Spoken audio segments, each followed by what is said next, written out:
dewa mabok dan demagog. Iya. Tiba-tiba jadi presiden negara terkuat dua Yang kali kedua, lagi. ya. Ini penting nih buat semua politisi di seluruh dunia. Machiavelli bilang, ya ada virtu kalau mau jadi polisi yang berhasil adalah kombinasi dari virtu dan fortuna. Virtu dan Kalau tadi kan virtu, mentalitas, daya tahan, kemampuan untuk membaca semangat zaman, menyampaikan keluhan orang banyak, itu virtu. ya. Tapi juga fortuna, keberuntungan. Paling pandai memanfaatkan sosial media yang baru tumbuh, yaitu Donald Trump. Walaupun dia seolah-olah anti media, tetapi dia main di mainstream media.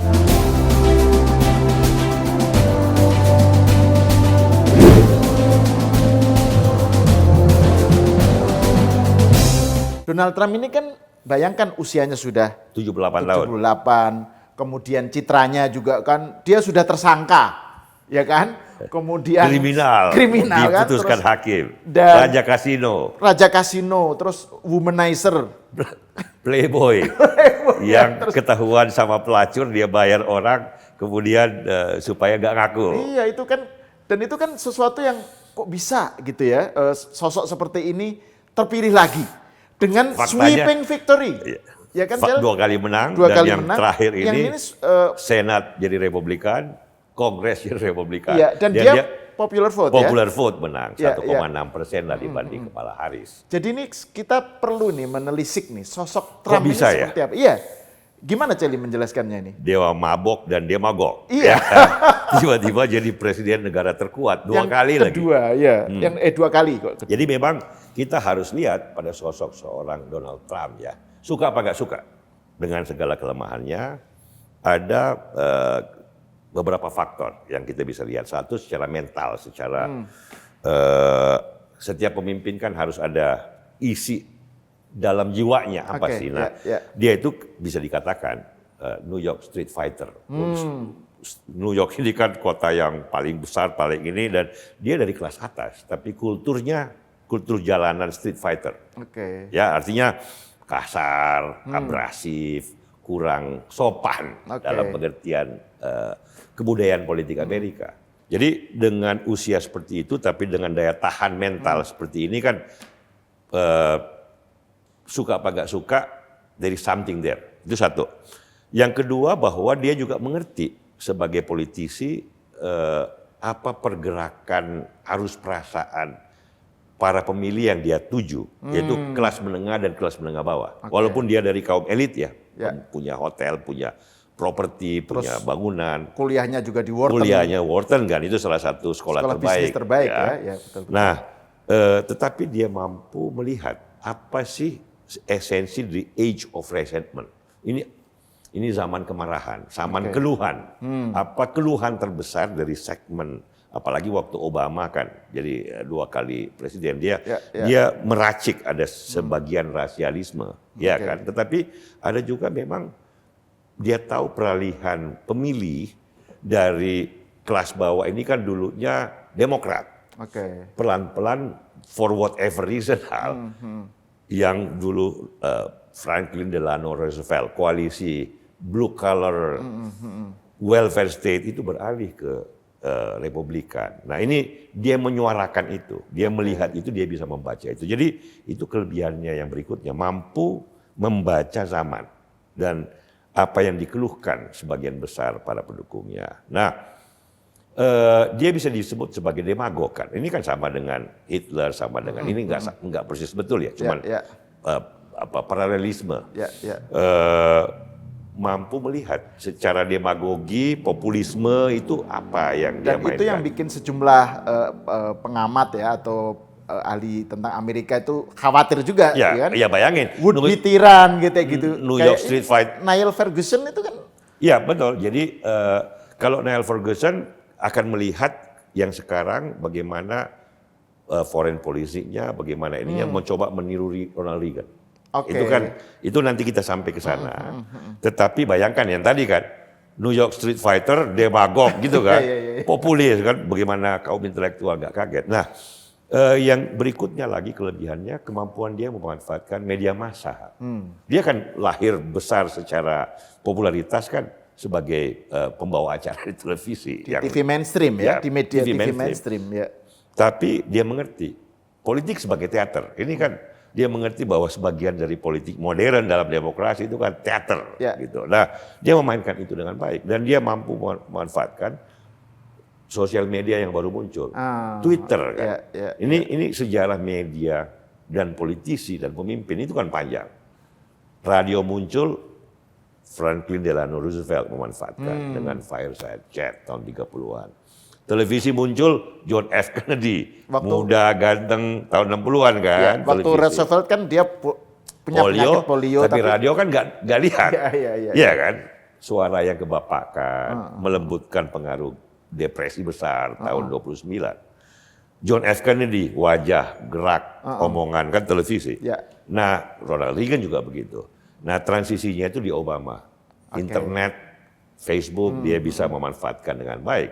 Tetapi yang paling pandai memanfaatkan sosial media yang baru tumbuh, yaitu Donald Trump. Walaupun dia seolah-olah anti media, tetapi dia main di mainstream media, main di sosial media. Jadi itu salah satu. Nah, yang terakhir hal, ini penting nih buat semua politisi di seluruh dunia. Machiavelli bilang, ya ada virtu kalau mau jadi polisi yang berhasil adalah kombinasi dari virtu dan fortuna. Kalau tadi kan virtu, mentalitas, daya tahan, kemampuan untuk membaca semangat zaman, menyampaikan keluhan orang banyak, itu virtu. Tapi juga fortuna hal, keberuntungan yang ditembak. Oke. Coba kena kupingnya. Kalau 1 senti bedanya kan cerita bisa lain. Game over. Out ya, udah game over ya. Game over. Nah, pada saat dia ditembak di situ virtu dan fortuna gabung. Satu beruntung, tetapi ditembak pun dia nggak lari, dia nggak sembunyi. Dia bangkit berdarah wajahnya. Dia bilang fight. Itu kan dalam momen spontan kayak gitu banyak orang terkagum-kagum dan sebagian orang bilang the election is over. Ini sebagian lapisan yang manliness, yang suka dengan itu langsung. Terus orang kayak Elon Musk kan langsung jatuh hati. Berani banget, ini presiden gua nih. Dia nggak pernah Republikan sebelumnya. Dia sebelumnya dukung Obama, dukung Hillary, tapi melihat itu. Nah, itu fortuna, keberuntungan. Kebetulan lagi Joe Biden incumbent, bukan hanya tua tapi kan mulai pikun kan. Waktu debat pertama kan semua orang nangis tuh, kaum Demokrat, kaum intelektual, aduh mampus. Kamala Harris memang bagus tapi kan cuma 3 bulan.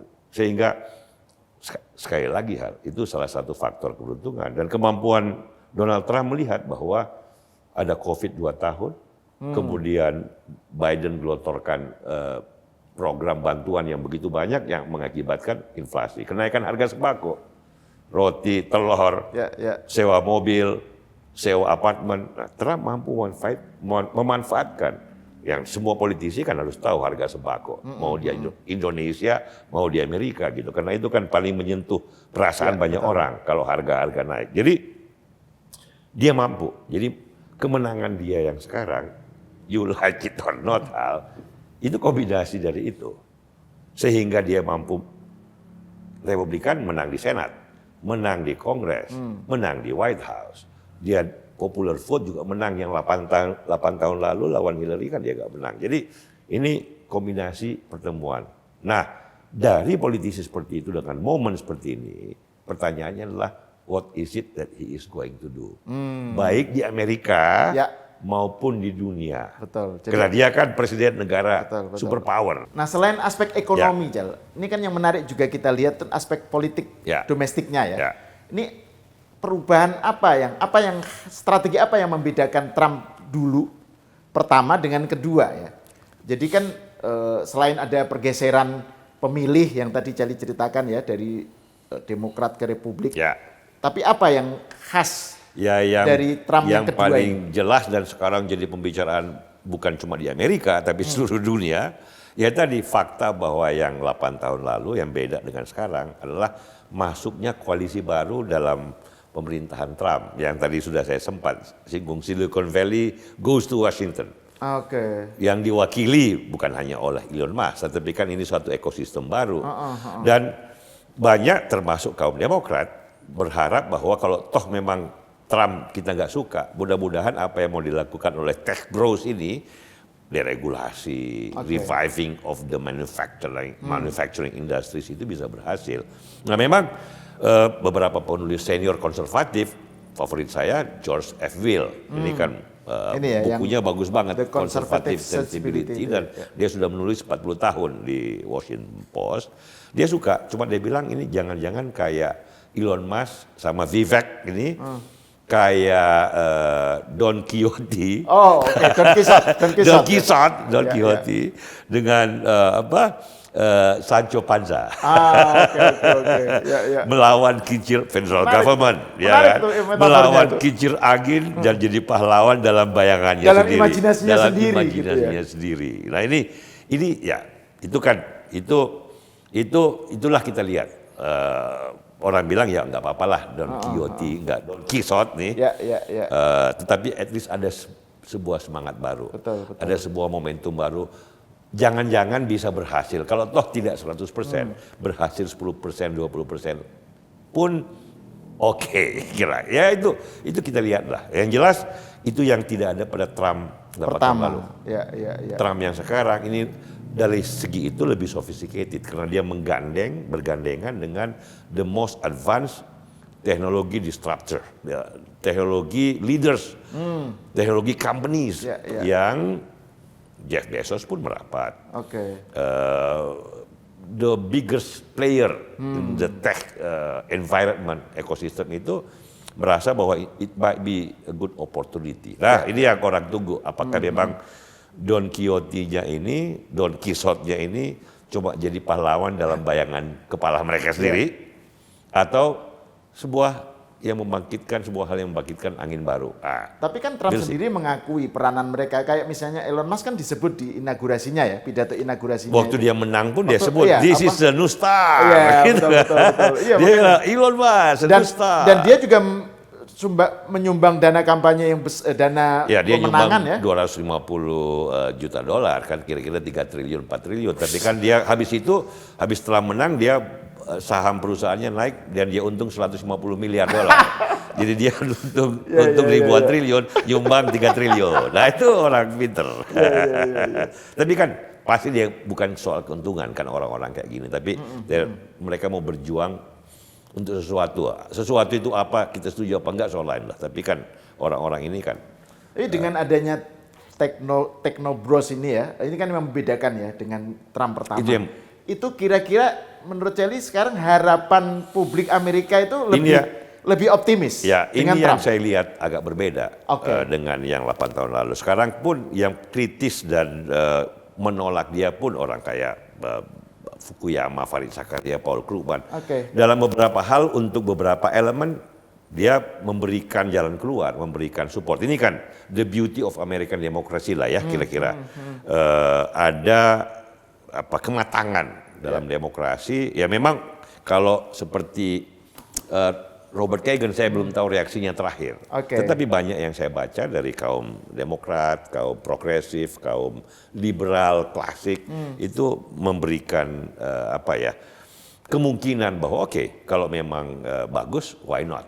Kenapa kita nggak dukung dan kita nggak tambah porsinya apa yang bisa dilakukan, apa yang tidak bisa dilakukan. Kira-kira kayak gitu, Hal.